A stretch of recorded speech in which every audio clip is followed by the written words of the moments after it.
Okay, 3, 2, 1.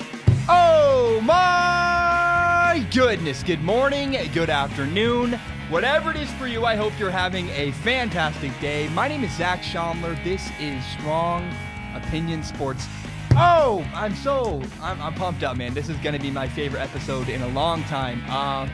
Today is Monday, November 5th. It was a great, wonderful weekend in sports. There is so much to talk about.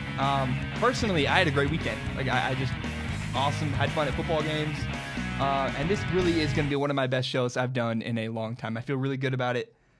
And I want to say briefly before we start the show, I've been through a lot of highs and lows in the last year of my life, and I'm so grateful for Strong Opinion Sports. Every single day, I have this thing I can pour my love and my passion into. And when I'm having a bad day, a good day, no matter what, I can distract myself with Strong Opinion Sports. It's kind of an escape for me, and I'm so glad that you guys watch, and it means so much to me. So thank you so much for tuning in.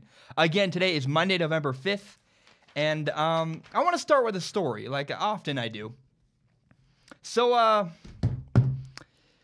2 weeks ago, I was on a date, Portland, Oregon. It was amazing. It was a wonderful night, probably the best date I've been on in a long time. And we had a reservation for 7 o'clock. And so we're on our way to our reservation, and we stop and we see a mural there on the wall. And we're like, that's really cool. We should stop and get out and check out the mural. And, it's pushing 6:40. We're running a little late, but we'll make it still if we get out, just take a quick picture. And we take a picture with the mural. It's amazing. It's really cool. And then off in the distance, we see fireworks out on the Portland waterfront. And we're like, you know what? Screw it. We're going to go check out the fireworks. We went and we walked. It's raining at this point. We walked all the way to the fireworks. We're making out in the rain. It was awesome. I loved it. And what happened was we missed our reservation. And we made a conscious decision. This fireworks show is so cool. This mural is really pretty. It's a cool moment. We'd rather have this moment and have this cool alternative plan than our original plan of going to the reservation at 7 o'clock. We missed our reservation, went to a different restaurant, had an amazing night. It was awesome. And it's because we were willing to change our plan. We weren't stuck like, we have to be there at 7 o'clock. We said, let's just go with the flow. If a different opportunity or a better opportunity presents itself, let's do it. Let's go for it. And so I heard an amazing piece of news out of Cleveland this morning. Apparently Bruce Arians, the former Arizona Cardinals head coach, is interested in the Browns coaching job. He said this. He said that the Browns job is the only job that would get him out of retirement. I love this. This is awesome. This is an open invitation. Hey, Cleveland Browns, my name is Bruce Arians. I'm available. If you want me, I will come coach for you. It's fantastic. It's awesome. I really hope that we can speak this into existence. This is a wonderful opportunity for the Cleveland Browns. Bruce Arians is the best candidate I have heard of to this point. There are rumors right now, and it seems like the Browns' plan currently is to go after Lincoln Riley, the Oklahoma head coach, or Josh McDaniels, the New England Patriots offensive coordinator. Those are the two favorites right now, Josh McDaniels or Lincoln Riley. And that's a good plan. That's a solid plan. Your reservation at 7 o'clock, it's not going to be a bad night. But Bruce Arians, that's a fireworks show the weekend before Halloween. That's amazing. And if you can get Bruce Arians as your head coach, you do everything you can to make that happen. That's what I would do.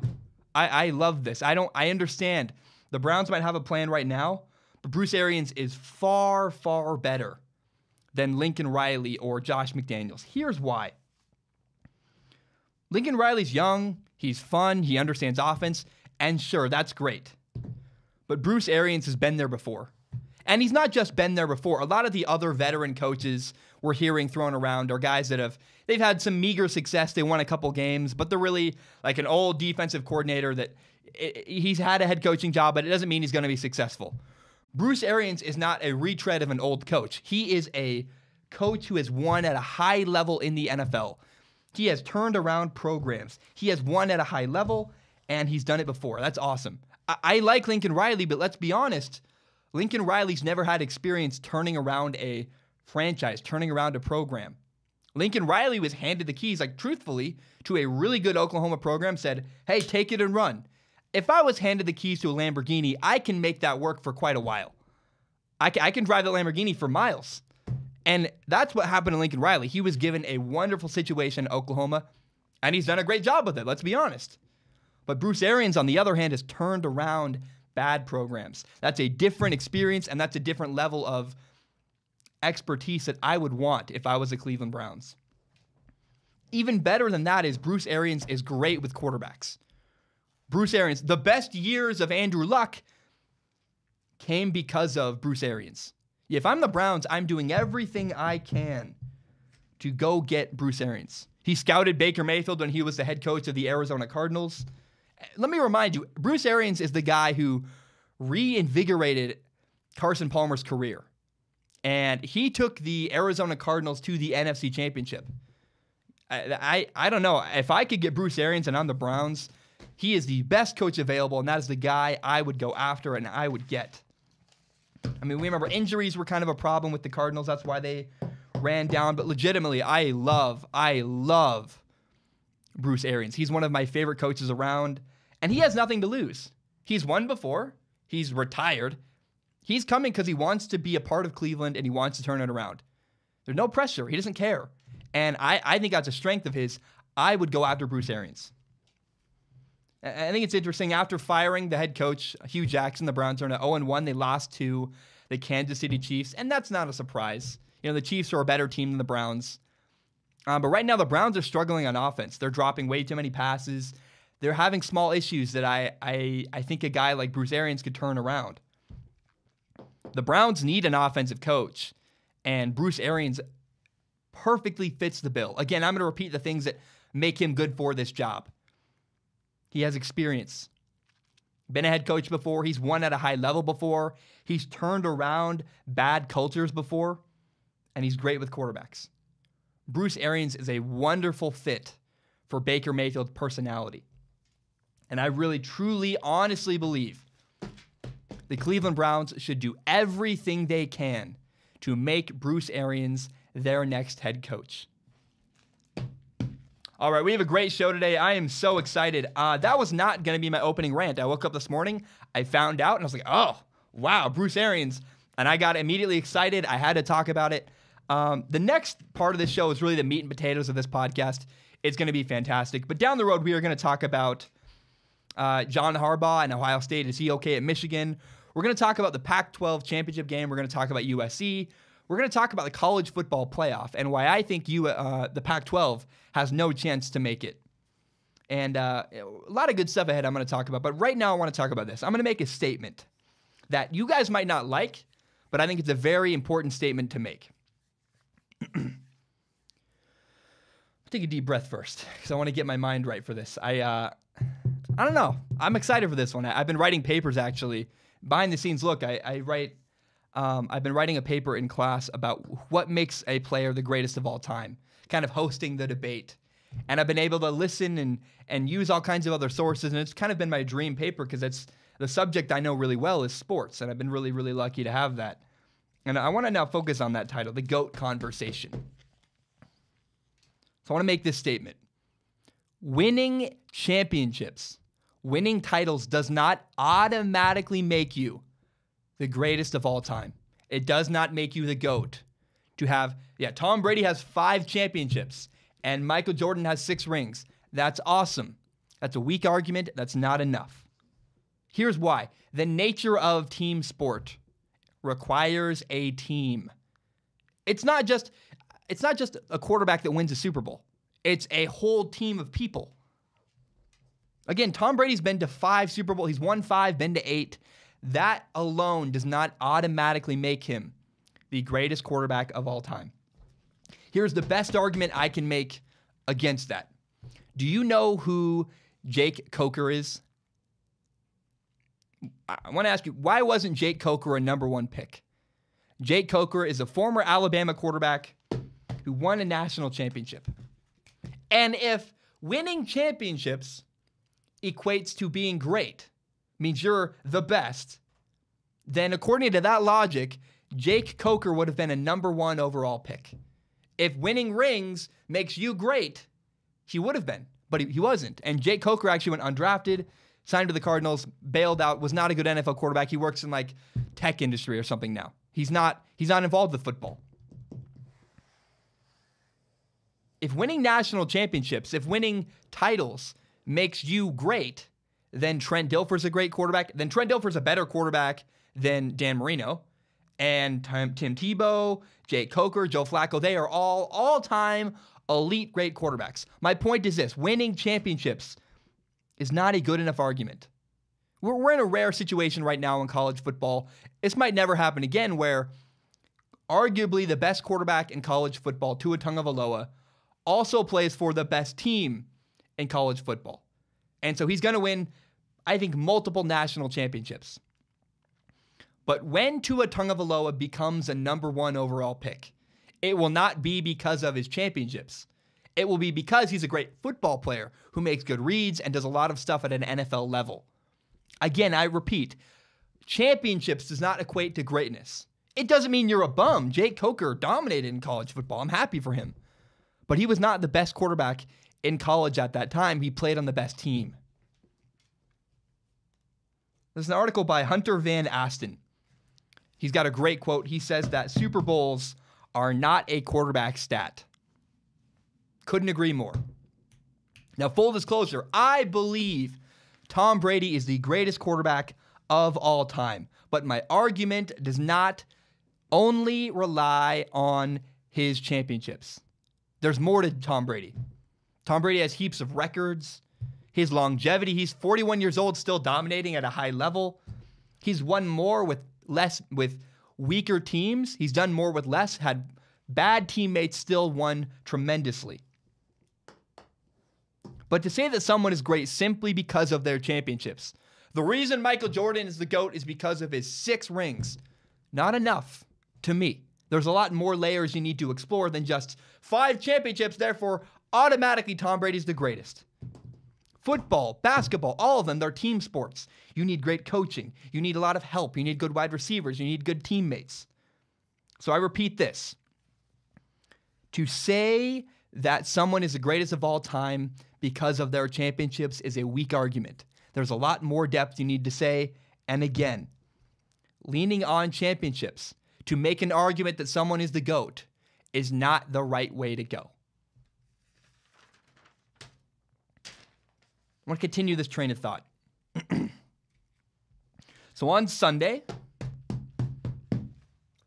we saw 4 great quarterbacks play. Went head-to-head. It was awesome. Ton of fun. We saw Jared Goff play Drew Brees. Aaron Rodgers went head-to-head with Tom Brady. Well, Tom Brady and Drew Brees are the ones who won. They won those matchups. Jared Goff and Aaron Rodgers lost. Why? Why did Jared Goff and Aaron Rodgers lose? Better leadership. Better leadership won both games. The Patriots' leadership beat the Packers, and the Saints' leadership beat the LA Rams. I want to focus on the Rams and the Saints first. So on Sunday, the Rams beat the Saints. On Sunday, the Saints beat the Rams 45-35. And they pulled away at the end. With 8 minutes left, they built a 10-point lead, didn't give it up. And I really believe you can praise Drew Brees' leadership without tearing down Jared Goff. Jared Goff is not a bad leader. Drew Brees is just the best leader among quarterbacks in the entire NFL. At the quarterback position, there's no better leader than Drew Brees. Jared Goff is going to be in the next group. So right now, dominating the NFL, you have Aaron Rodgers, Tom Brady, and Drew Brees. The next group of guys, that next top tier of quarterbacks is going to involve Patrick Mahomes, Jared Goff, and somebody else. It's to be determined. Maybe Carson Wentz, maybe Deshaun Watson. I don't know yet. But right now, the best young quarterbacks in the NFL are Jared Goff and Patrick Mahomes. But right now, it's still Drew Brees. In 6 years from now, I'm going to pick Jared Goff to win games in big matchups like the Saints and the Rams. I picked Drew Brees because it's Drew Brees. He's a great leader. He's got more experience. Goff was fantastic on Sunday. He made a throw to the right sideline where he throws the ball before Cooper Kupp is even broken down and turned to the outside. It's unbelievable. It's ridiculous. I mean, you throw the ball I throw the ball, then the guy starts to chop his feet, break down, go out, and then the ball just hit Cooper Kupp. I think it was Cooper Kupp, literally right in the face as he turned. Awesome. That's impressive. Impressive. What's the anticipation? You don't see that very often in the NFL, especially not from a young quarterback, a third-year quarterback, Jared Goff. And even look, Jared Goff's interception was, I don't know. It was a great play by the Saints. Saints linebacker was moving to the left, out of nowhere, stopped on a dime, jumped up to the right, caught the interception. Jared Goff actually made the right read. He got the linebacker to flow to the right. The linebacker just made an incredible recovery, picked off the pass. But 8 minutes left in the fourth quarter is when the Saints eventually pulled away. It was 35-35, and then the Saints went on a tear and scored 10 straight points. Leadership. Drew Brees is the best leader in the NFL among quarterbacks. His players love him. His players respect him. They fight harder for Drew Brees. Now, I want to point to a moment late in the Saints game where one of Jared Goff's linemen got really mad, cost him a bunch, I think like a 15-yard penalty. And Jared Goff went over to him to console him and try to calm him down, and the guy pushed Jared Goff away. He said, no. And the lineman completely lost his composure. And Jared Goff, love him. God bless Jared Goff. But he wasn't a good enough leader in that moment to reel it in. And the Rams kind of looked unbuttoned at the end of that game. Again, in 6 years, I'll pick Jared Goff to win these games. I'll pick Jared Goff in these big moments. But right now, it's Drew Brees. It's his experience, his leadership that beat the Rams. In big moments, the Saints delivered. And they were following Drew Brees, the best leader among all quarterbacks in the NFL. I'll be quite honest. I don't know that I like that take. I don't know that I've presented my argument very well, but let's move on to Aaron Rodgers and the New England Patriots. How about the Packers and the Patriots? The Patriots beat the Packers 31-17 on Sunday Night Football. And I want to ask a question. Why did Tom Brady win? And what does that mean? Forget leadership for a second, and let's go strictly to football. Tom Brady's formulaic in the way he plays. In contrast, Aaron Rodgers is more like an improv actor. As if Aaron Rodgers begins a play with no plan. Of course, that's not true. There is a play called by the Packers, but Aaron Rodgers so often deviates from the main plan. To Aaron Rodgers, the play call is merely a suggestion. To Tom Brady, the play call is everything. Tom Brady's militant. We are running this play. We will execute it this way. Be in this spot at this time, and it will work. The contrast in style last night between Tom Brady and Aaron Rodgers was glaring. You got Aaron Rodgers running all over the place. His knee looked pretty good, by the way. He's running all over the place, making incredible throws, avoiding the pass rush. Aaron Rodgers played awesome. It was fun to watch. But Tom Brady was the complete opposite. And there was a play where a Packers player came free. So the Packers got a ton of pressure right on the snap. Tom Brady said, nope, threw the ball in the dirt, said, abort the play. This play isn't going to work. It's a play where Aaron Rodgers, if the same thing happens to him, he would have rolled to the right and extended the play and thrown the ball downfield. Complete opposite approaches to football. Who won? Tom Brady or Aaron Rodgers? Who won? Was it structure or was it improvisation? Well, it was structure. Tom Brady won 31-17. This is why Tom Brady is better than Aaron Rodgers. Both Tom Brady and Aaron Rodgers rely on their receivers in different ways. They both need help from their teammates. But Aaron Rodgers depends on his players far more than Tom Brady. Or maybe the better way to put it is he relies on his players differently than Tom Brady. Rodgers depends on his receivers to make plays when he scrambles and runs around. He'll throw the ball up. You got to go get that jump ball. He's going to throw a one-on-one to you. You should catch the one-on-one. Tom Brady has different expectations. Tom Brady simply depends on his receivers to be in the right spot at the right time. Follow this plan, and it's going to work. Aaron Rodgers' style means that he works far more than Tom Brady to get yards, and his success is less reliable. You can follow the plan all the time. Aaron Rodgers is more like, again, improvisation.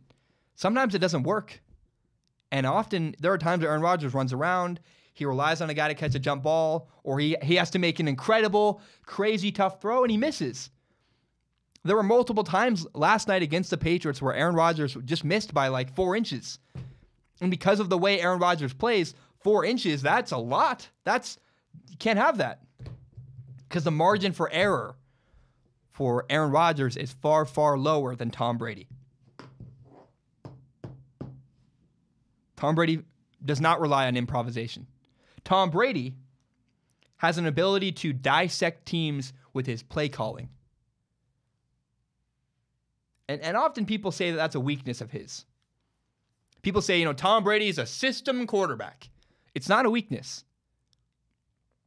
Tom Brady's style of play is not as flashy. It's not as exciting. Doesn't offer as many big plays as Aaron Rodgers. But in reality, Tom Brady's style of play demands less from his wide receivers. Be in the right spot at the right time. Catch the dang ball. I'm not asking too much. Tom Brady's formulaic approach is more dependable. And that is why Tom Brady is better than Aaron Rodgers. I'm not done, though, either. Let's talk about leadership. We talked about leadership earlier. I want to go back into that. So Drew Brees is the best leader among quarterbacks in the NFL. There is no quarterback in the NFL that is a better leader than Drew Brees. His teammates love him. Tom Brady's teammates like him. Tom Brady's kind of aloof, and not in a bad way. He's aloof is not the right word. He's quirky. He makes his little Instagram videos, and he's very passionate, and he always watches film. And Tom Brady's teammates like him. Drew Brees' teammates love him. Like versus love. Of course, Tom Brady's teammates revere him. They respect him. They admire him. But it's a different relationship, I truly believe, between Tom Brady and Drew Brees' teammates. But I think it's interesting. If you're in the wrong place, Bill Belichick. So why do the Saints players always do their best? Because they want to fight hard for Drew Brees. They want him to do their guy right. Why are the Patriots players always in the right spot? Because of Bill Belichick. Bill Belichick says, if you're not in the right spot, I'll cut you. And the tandem between Bill Belichick and Tom Brady works perfectly. But it goes to the same effect as Drew Brees.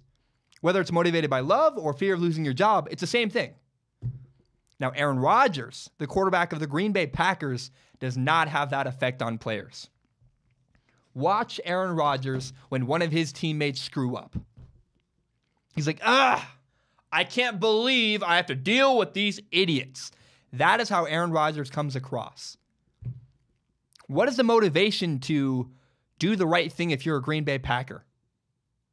Aaron Rodgers does not seem like someone I would want to be teammates with. In fact, I would leave. I'd go to a different team and say, my boss sucks. I don't want to work with this guy. He's a pain.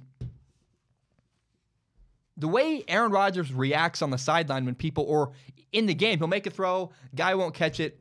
It's inappropriate. It's not okay. That's not your leader of your franchise. I've watched Aaron Rodgers now for years. I think he's far more Jay Cutler than Tom Brady. That's controversial. I don't care. I do not like the way that Aaron Rodgers leads his team. He's the best. He's amazing. People respect him. He's going to get away with far more because he's way better than Jay Cutler. Aaron Rodgers is super talented. But sometimes he acts like a petulant child, and it's not okay. Tom Brady has a different leadership style than Drew Brees. But it works to the same effect. Whether you're a player for the Saints or a player for the Patriots, you line up and do your job. Because you either love Drew Brees or because you're afraid that Bill Belichick will cut you. What is the fear in Green Bay? Aaron Rodgers gets mad at you? I might do things to spite him because I don't like the way Aaron Rodgers acts. We saw Ty Montgomery do that last week for the Green Bay Packers. He acted out. He got cut. He got traded. But That kind of stuff doesn't happen in New England. I understand where Aaron Rodgers is coming from. Everybody wants good people to work with. We all want good teammates. But you can't tell me that Aaron Rodgers' teammates fight for him the same way that Drew Brees' teammates do. Tom Brady's a better leader than Aaron Rodgers. Drew Brees is the best. Tom Brady's better than Aaron Rodgers. And Aaron Rodgers, he's a fine leader, I guess. He's not a leader, in my opinion. He's a guy who's really talented. And I don't think people respect him because you got to like someone to respect them. And if I'm Aaron Rodgers' teammate, I don't like him. I don't like the way he acts. So Tom Brady's a better leader, and his play style is more reliable. Tom Brady is better than Aaron Rodgers, definitively. Okay, we have a lot of good stuff ahead. We're going to talk about the Pac-12 championship game. We're going to talk about USC. We'll talk about the college football playoff. We're going to talk about Jim Harbaugh and Michigan. We'll do a segment called Surprise of the Weekend. Remember, you can subscribe to Strong Opinion Sports on iTunes, on SoundCloud, and on YouTube. You can find the full entire hour-long podcast on YouTube, as well as my best, most interesting clips. Help me grow by telling your friends about this show. Before we go to break, there's been a story circulating.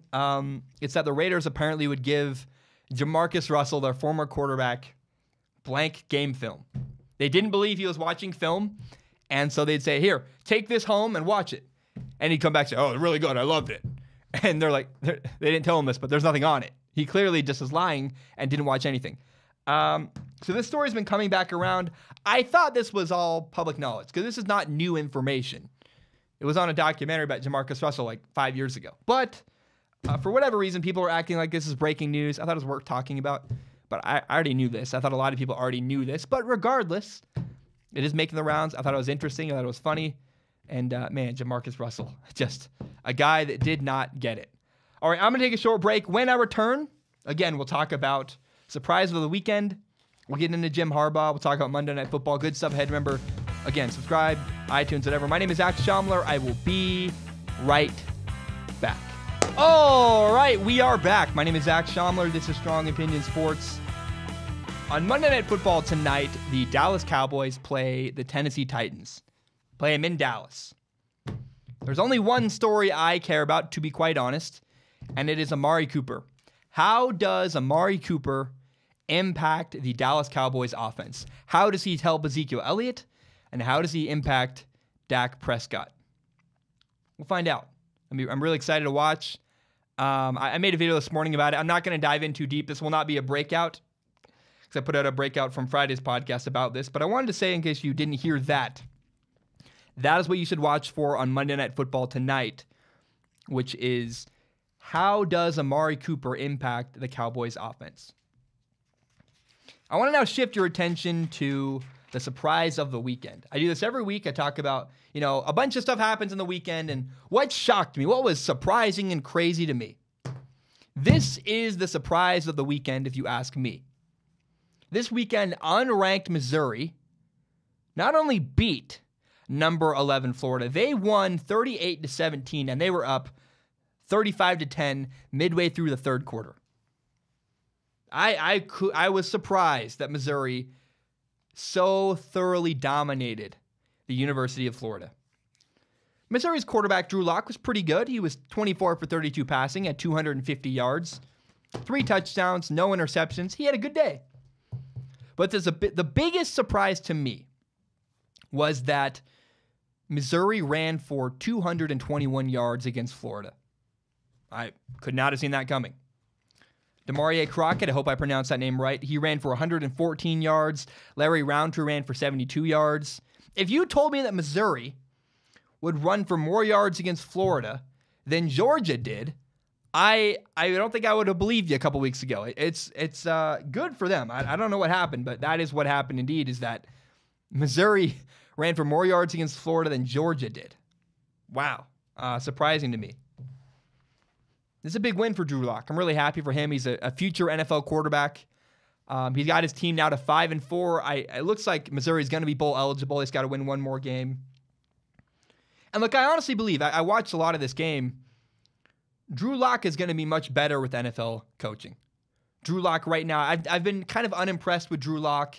I don't know that it's all his fault. A lot of it, I think, is the way that Missouri structures their play calls, structures their play design.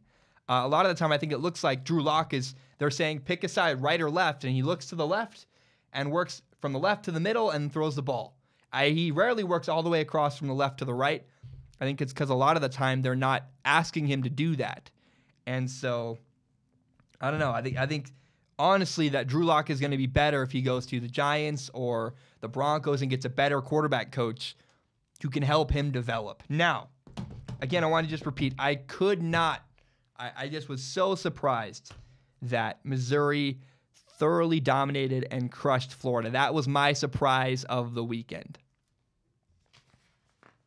I want to now talk about Jim Harbaugh in Michigan because I've made some videos about Michigan earlier this year. I've said some stuff. I have strong opinions. I take a stand. I say what I believe, and when I'm wrong, I acknowledge when I'm wrong. This might be one of those times that I am wrong. The University of Michigan football is 7-1. And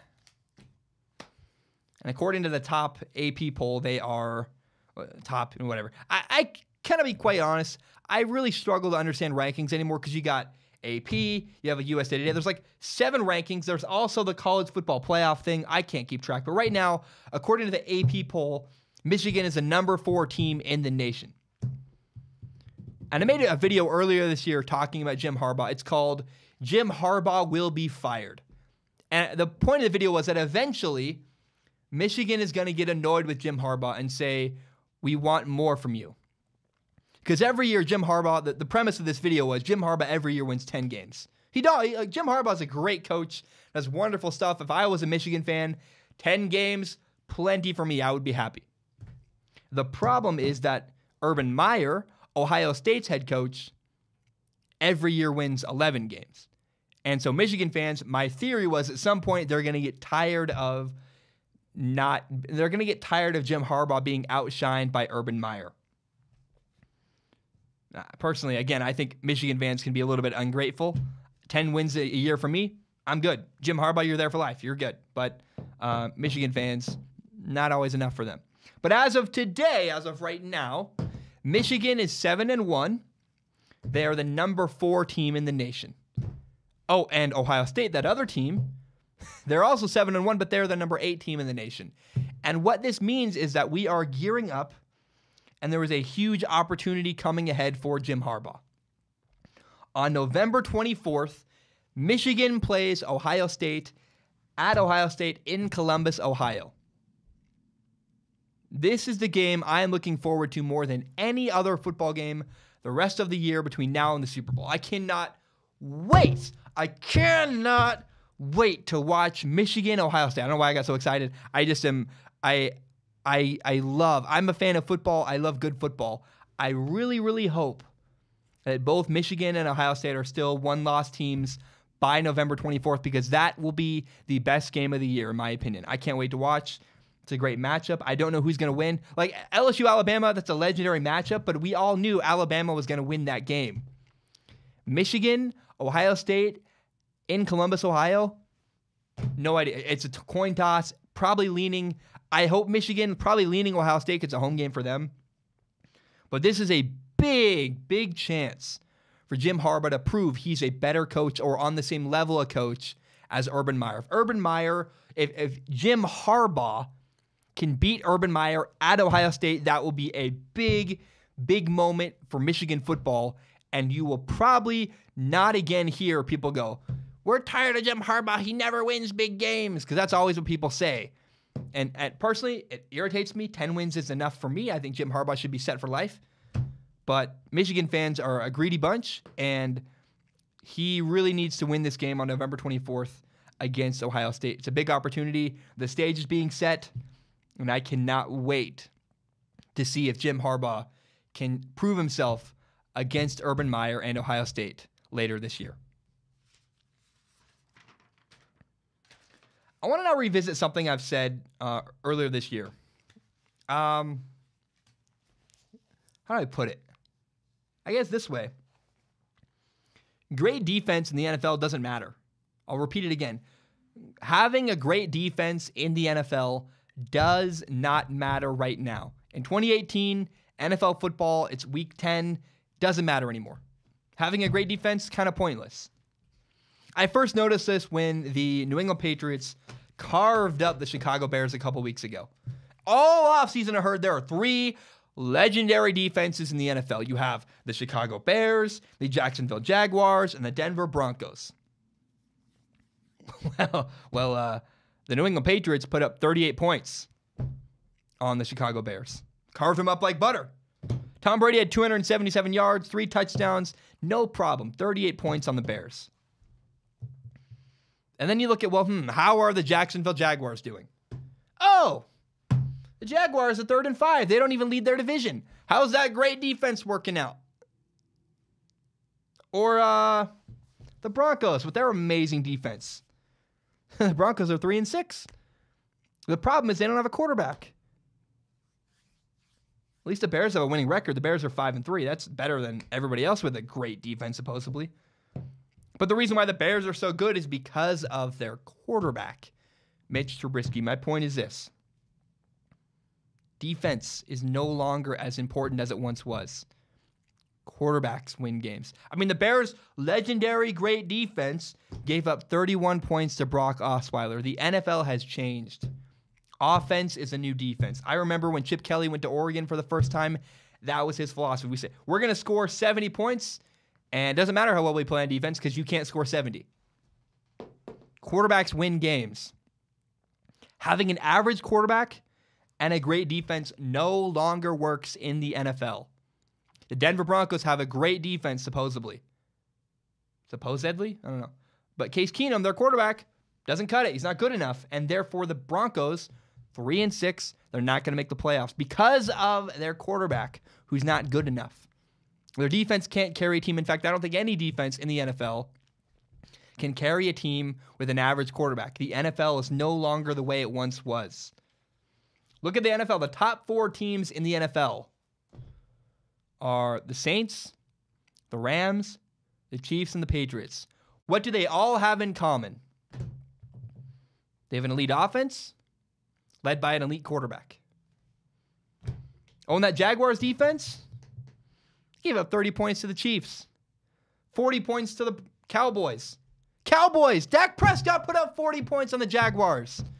Stop telling me how important it is to have a great defense. It's important to have a great quarterback. And then a good enough defense to get by when you need one stop at the end of the game. But every team in the NFL is going to score 30 points. That's just how it is now. Having a great defense is extremely overrated.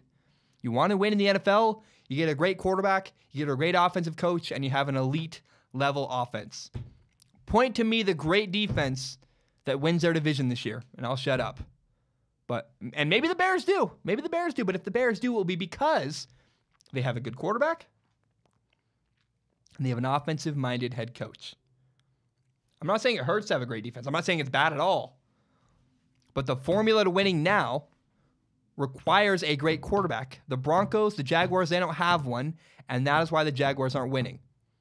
Stop telling me how great Saxonville is. Saxonville is so good they can win a game with Blake Bortles. Can they? Because we're not seeing it right now. Again, my point is the NFL has changed, and having a great defense is no longer as important as it once was. Okay, we have 1, 2, 3, 4. Okay, I'm going to take a break in a minute, but first I'm going to talk about Kentucky football, and then we will take a short break. No, we won't. It's only even 12. I gotta do one more segment and clear my throat. I'm kind of sick today, so I'm gonna do Kentucky football. Then we're gonna take a short break, and then we're gonna talk about the college football playoff. We're gonna talk about the Pac-12 network.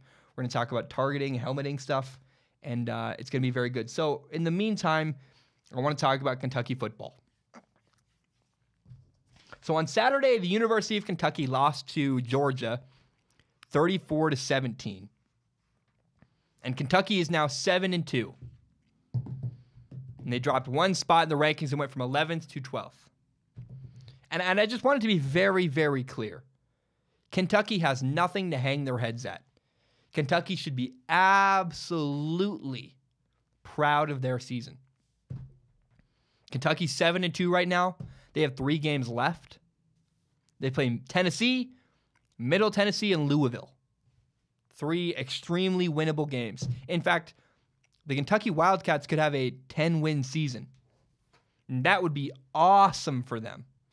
I saw a little bit of a narrative after they lost to Georgia. Kentucky fans like, our season is ruined. They were mad, and I understand the disappointment. But I'm a Washington State Cougar fan. We were awful for years and years and years. And when you have a good year, be grateful. I remember when Washington State got Mike Leach. And last year's a great example. Everyone expected that Washington State would win the Pac-12 championship. Their quarterback, Luke Falk, wasn't good enough. He crumbled in big moments, got benched, and they didn't. They had they went 9-3. And a lot of Washington State fans were like, oh no, awful season. I'm like, what are you talking about? Do you remember when we were 9 years ago? Remember how bad it was? Do you forget how bad it was? It was like Washington State football was the Cleveland Browns of college football. They were awful. And so I think Kentucky's a very similar program where they just had a lot of struggle. But they're a program on the rise, also similar to the way Washington State is turning around. And I really think that Kentucky football fans should be incredibly proud of their season. They should be grateful. They should hope for 10 wins. That would be awesome. Losing to Georgia sucked. But I look back at the years, man, this is the best year that Kentucky's going to have since 2007. I mean, this is a great, historic, wonderful season for Kentucky football. They have nothing to be ashamed of, everything to be proud of, because they are a program on the up and up, on the rise, and I'm really, really happy for everyone involved with Kentucky football. All right, my name is Zach Schomler. I'm going to take a short break. When I return, we're going to talk about the Pac-12 championship. We're going to talk about why the Pac-12 is not going to make it into the college football playoff. We're going to talk about who I think is going to make it into the college football playoff. And we're going to talk about targeting rules and targeting hits. I'm also going to talk about Washington State football, something I rarely ever do. I know people don't like that because it's not a nationally relevant team. But right now is the one time in the history of my entire time at Washington State that they will be nationally relevant. They're ranked in the top 10. I'm going to take advantage of it. I'm going to talk about Washington State football. My name is Zach Schomler. I'm going to take a short break. I will be right back. All right, we are back. Remember, you can subscribe to Strong Opinion Sports on iTunes, on SoundCloud, on YouTube. You know that. If you're listening to this, you probably are on one of those platforms already. And to help me grow by telling your friends about this show, full disclosure, I have now pitted out this shirt, and I'm so glad I recorded my little, I do poses and stuff for my thumbnails. And I did that before the podcast because I just had a thought. It was it's really hot in this room. I can't open the window because there's bugs outside and it's a mess. And so I knew that I was probably going to ruin this shirt. And not ruin it, but for now, I mean, I'm not daring to lift up my arms. So now that I've given you far too much information, let's talk about some sports. I am a student at Washington State University. I go to Pullman, Washington. And right now, Washington State is actually the top-ranked team in the Pac-12. It's them and University of Washington, and it's really cool. And Washington State, my home school, is the last hope for the Pac-12 to make it into the college football playoff. And normally I do not discuss Washington State football. In fact, I really don't even care. It's rarely nationally relevant, but I want you to please humor me. They almost lost to Cal on Saturday. I want to discuss that game. Then I want to talk about the Pac-12 playoff chances, why I think the Pac-12 has no chance to make it into the Pac-12 championship, even though my home team, Washington State, will probably be the team that wins the Pac-12. And then finally, I want to talk about the 4 teams I believe are going to get into the college football playoff. Let's start with Washington State football. So on Saturday, Washington State University almost lost to Cal. They won 19-13. I would say the way I would put it is that Washington State survived their game against Cal. Now, WSU is in good shape. They're 8-1. They're the number 10 team in the nation, depending on who you look at. And I want to discuss the game because I have a couple thoughts. I was there in attendance. And first of all, I want to say the refs were just horrendous. I rarely say that. I often side with refs. I don't like when people criticize referees. But Cal had 2 penalties for 25 yards. And in contrast, Washington State was called for 7 penalties, totaling 80 yards to the benefit of Cal. And I understand Washington State didn't play very well, but there were some really egregious calls. There were some questionable holding calls that were called against Washington State, but when Cal did the same thing, they were not called. I was on the sideline. Coaches were infuriated. And then there was a weird targeting call at the end of the I think second half, something like that. And it was very clear to me, how was that targeting? I watched the Washington State player lead with the shoulder, and I just questioned. I was like, so what is targeting? I don't understand. And it felt like the refs were not, they were not there to give any calls to Washington State. I'm not a conspiracy guy. I know that Mike Leach, the head coach for Washington State, has been very upset about certain calls, feeling like Washington State hasn't gotten calls. And that's how it felt like on Saturday. Like the Pac-12 might be, and I don't know, maybe Mike Leach made people angry. And so the Pac-12 was like, we're going to give them less calls. It's a subconscious thing. I don't know. But the point is this, that Washington State did not play very well. They held Cal to 13 points, and they almost lost. And anytime you hold a team to 13 points, especially in an air raid offense, you must win. WSU did win, but barely. It was really ugly. And the truth is that Washington State's offense just simply made far too many mistakes. They could not finish drives. And they're lucky that Cal's coach is a weird, stubborn old guy who is, he's not old. He's a defensive-minded coach who loves to run the football. And they're committed to this 2-quarterback system at Cal that's completely inefficient. It's not good. Neither quarterback really gets in a good rhythm. And Washington State's very lucky for that because Washington State should have lost on Saturday to Cal. Instead, they hung around and found a way to win in the end. They scored a touchdown with like 30 seconds left. And the way I would put it is that, yes, Washington State did not play well. They won, but it was ugly. It's their ugliest win of the year. And usually I'm very, very hard on Washington State football, but here's what I would say about this. WSU survived their bad game. Everybody plays a bad game at some point in the year of college football. And Washington State thankfully survived theirs, which is a big deal. I mean, it's very easy. We've seen a lot of teams slip up. Clemson lost to Troy a couple of years ago. It's weird. Everyone has a bad game. Washington State had a bad game and still won. It's a very, very important thing. It bodes well for Washington State's chances to win the Pac-12 championship. It was ugly, but it was a victory, and Washington State survived their game against Cal. Now, Washington State's 8-1. They're the only one-loss team left in the Pac-12, and they are the last hope for the Pac-12 conference to make it into the college football playoff. In fact, every other Pac-12 team has at least 3 losses. So WSU has to go on to beat Colorado and then beat Arizona at home and finally play the Apple Cup, University of Washington at home. At Colorado is going to be a tough game. The last 2 games I think are incredibly doable.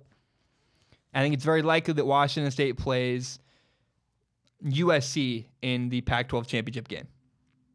Now, the reason why it's going to be Utah is that USC and Washington State will play each other in the Pac-12 championship. Utah's quarterback got hurt. Arizona has 3 more conference games to play. They play UCLA, Oregon, then Arizona. I don't see Arizona State going 3-0 in the next 3 weeks. And USC's final 3 games, only 2 of them are Pac-12 games. They play Cal and UCLA, both extremely winnable games. In fact, games I think USC should win. USC should be in the Pac-12 championship. They play Notre Dame at the end of the year. It's going to look bad for USC's probably going to get blown out by Notre Dame. And because that's not a Pac-12 game, they're still going to make it into the Pac-12 championship. And that's what I think is going to happen. I really think USC and Washington State are going to play. It's going to be a very good game. Washington State lost to USC actually in LA earlier this year, 39-36. But that's what I see happening. That's how I see the Pac-12 working out. Washington State likely wins. Maybe USC does. But either way, there is no chance that the Pac-12 conference is going to get into the college football playoff. It's not going to happen. I hate to say it, but it's true. There is no, absolutely 0% chance of the Pac-12 making it into the college football playoff. Here's why. The first 2 slots are going to get taken up by Alabama and Clemson. It's a done deal. They're going to get in. And then if Notre Dame goes undefeated, they're going to get in as well. And that leaves only 1 spot left with 3 conferences all vying for that spot. Then you have the Big 10, the Big 12, and the Pac-12. Pac-12 is already the odd man out normally. The Big 12 might even miss out this year because Notre Dame's so good. But if Notre Dame does lose a game, then West Virginia, or Oklahoma likely gets in. They're going to win the Big 12. And you're going to see, the last 4 spots will go, the 5 conferences will work out like this. Bama's going to get the first spot in the SEC. Clemson will get the 2nd spot of the ACC. Notre Dame, if they go undefeated, gets the 3rd spot, and then it'll be the Big 10, then the Big 12, and then the Pac-12. The Pac-12 likely the best chance for WSU. The highest they can finish, in my opinion, is 6th in the nation. If they go undefeated the rest of the year and win the Pac-12 championship, which is still a long shot. And it's more than likely that even if WSU runs the table, a 2-loss Georgia team or even a 3-loss Georgia team gets more respect than Washington State and is ranked still higher than Washington State even. So there's no doubt in my mind, there's no way in the foreseeable future that the Pac-12 conference is going to have a team representing them in the college football playoff. The Big 12 is going to get in ahead of the Pac-12. The Big 10, whether it's Ohio State or Michigan, one of those 2 teams is going to get in. And there's just no chance for them to make it in. It's just not possible. The Pac-12 is the odd man out, sadly but truthfully. And it gets even worse if Notre Dame makes it in, because then only 3 of the 5 Power 5 conferences are going to have a berth into the college football playoff. So, to be very clear, the Pac-12 has already been eliminated from the college football playoff. Here's my prediction for the final 4 spots. I guess the only 4 spots. This is my prediction for the 4 spots in the college football playoff. First, we're going to have Alabama. Alabama's unbelievable. They crushed LSU last week, who beat Georgia by 2 touchdowns, by the way. LSU is a good team, and they got crushed by Alabama. Nobody is close to Alabama in college football. Maybe Clemson, but I don't even think Clemson is. I mean, on 3rd and 11 before halftime, 29 seconds left, Alabama was just trying to run out the clock. They ran like 14 yards for a first down. They're not even trying to get first downs, and they're succeeding. It's unbelievable. Alabama is terrifyingly dominant. They're the best team in college football. They're going to make it into the college football playoff. Next, you have Clemson. The clear 1 and 2, Bama and Clemson, is not going to change. In the last 4 weeks, Clemson has destroyed everybody. They beat Wake Forest 63-3. Then Clemson beat NC State 41-7. They killed Florida State 59-10. And then they just decimated this past weekend. They decimated Louisville 77-16. There's nobody close to Alabama and Clemson. The 3rd spot in the college football playoff is going to go to undefeated Notre Dame. They got tested this past weekend by Northwestern. It was 24-14 when Northwestern blocked a punt, which got them in their red zone with 8 minutes left. But Notre Dame survived. They won 31-21. And now the final 3 games for Notre Dame, they play Florida State, who's a mess. They play Syracuse, who has a solid quarterback, Eric Dungey, a good guy from my area and the country. Hometown, actually. He's from Portland. From like Oswego, I'm from Portland, right next to each other. And then their final game is Notre Dame plays USC. Notre Dame is going to run the table. They're going to beat USC's true freshman quarterback. Notre Dame's going to go undefeated and make it into the college football playoff. Now, the 4th spot in the college football playoff is going to go to the Big 10 champion. Right, wrong, or indifferent, that's what I think is going to happen. It's going to come down to Michigan or Ohio State. They play each other on November 4th. A lot of people will tell you that the official Big 10 championship game is on December 1st. It's not true. I know that the winner of the Big 10 East plays the Big 10 West at some point. Great. But on November 24th in Columbus, Ohio, when Michigan plays Ohio State, that is the unofficial but true Big 10 championship game. If you want to see the 2 best teams in the Big 10 vying for the championships, that's going to be it right there. And the only way that a Big 12 school gets in is if Notre Dame loses. So again, my 4 slots in the college football playoff will be Alabama number 1, Clemson number 2, Notre Dame number 3, and the Big Ten champion number 4. I'm hoping Michigan. I'm probably going to bet on Ohio State because they have a home game against Michigan on November 24th. Those are the 4 teams I am picking to make it into the college football playoff. Okay, we have one last thing I want to talk about. It's a controversial one. It's an interesting one. I think it's a healthy debate to have. I think I need to drink some water before I get into this one because it's a very, for some people, it's a very testy debate.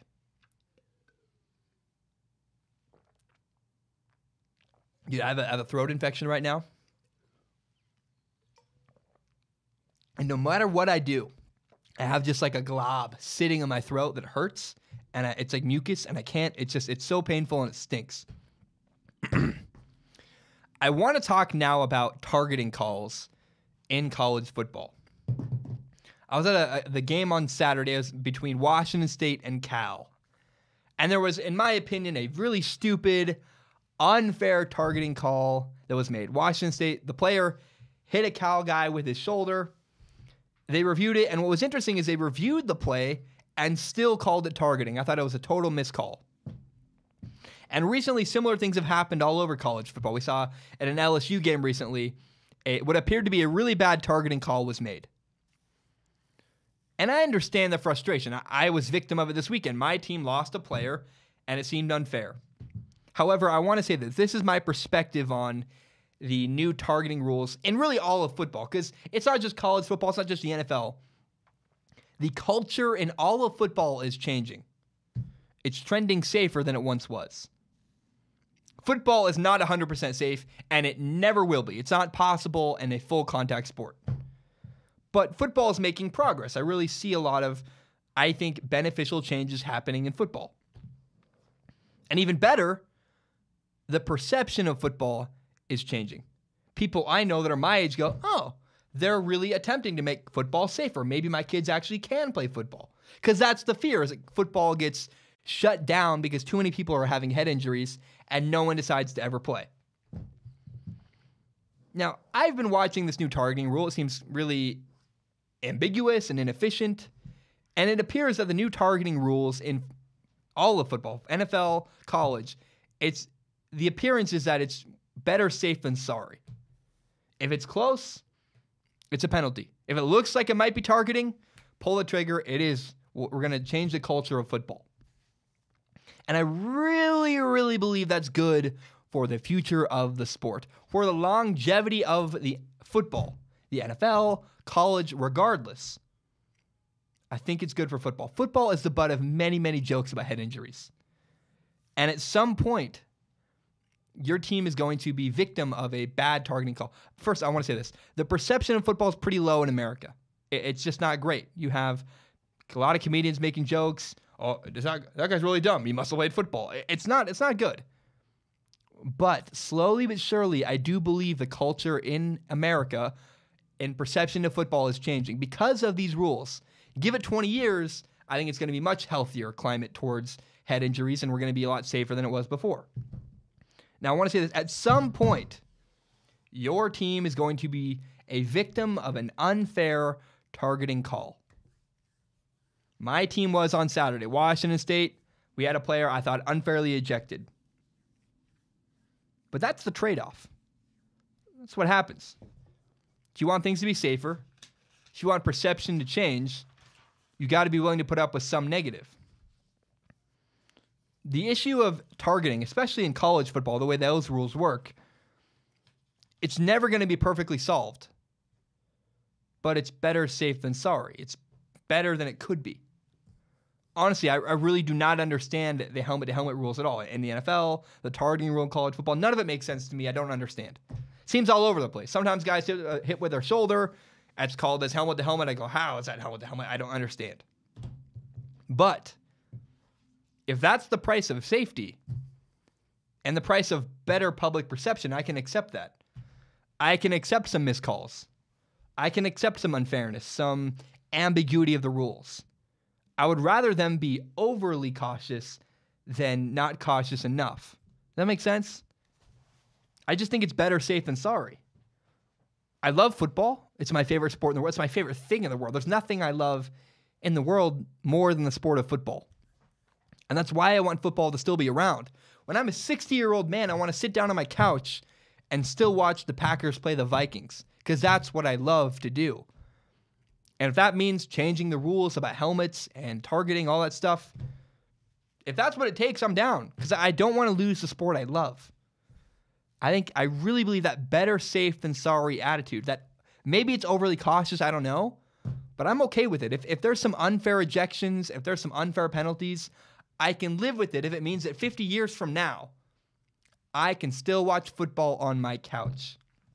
That attitude, better safe than sorry, I think is going to help keep football around and extend the longevity of the league. I'm all for it. I don't like the ambiguity. I don't like the confusion. I don't like what seems like really bad, unfair calls. But if that's the cost to keep my favorite sport around, cool. That makes sense to me. All right, guys, that's my show. That is the entire episode of Strong Opinion Sports for today. My throat freaking hurts. I am going to not talk the rest of the afternoon. And I'm gonna call it here. I really appreciate you guys. This is my favorite thing in the world. Remember to subscribe, share, tell your friends, all that good stuff. I'm gonna change my shirt. I'm gonna probably rinse out my throat with salt water because I need something to help. This really hurts. I just want to say thank you so much. I love doing Strong Opinion Sports. My favorite thing in the world. My throat is not because of talking for an hour. It's not related at all. It's because of, I think I got sick this weekend at a football game. I was in the cold rain. Oh, yeah, it hurts. I need to stop talking. But I do appreciate you guys. I'll be back on Wednesday. On Wednesday, we're going to talk about Sam Darnold had 4 interceptions on Sunday.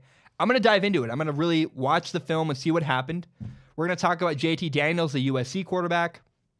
We'll do the Deadly Dozen. We'll do Zach is a Genius. We're going to talk about that Redskins-Falcons game. We'll talk, of course, about Monday Night Football happening later tonight. Dak Prescott, yada, yada. We'll preview the Thursday Night Football game. And on Wednesday, I'll tell you why Patrick Mahomes is the NFL MVP. I think it's pretty clear. There's not a lot to say there. All right, guys. Thank you so much. I appreciate you. I'll be back on Wednesday. Bam. We are done. Bye.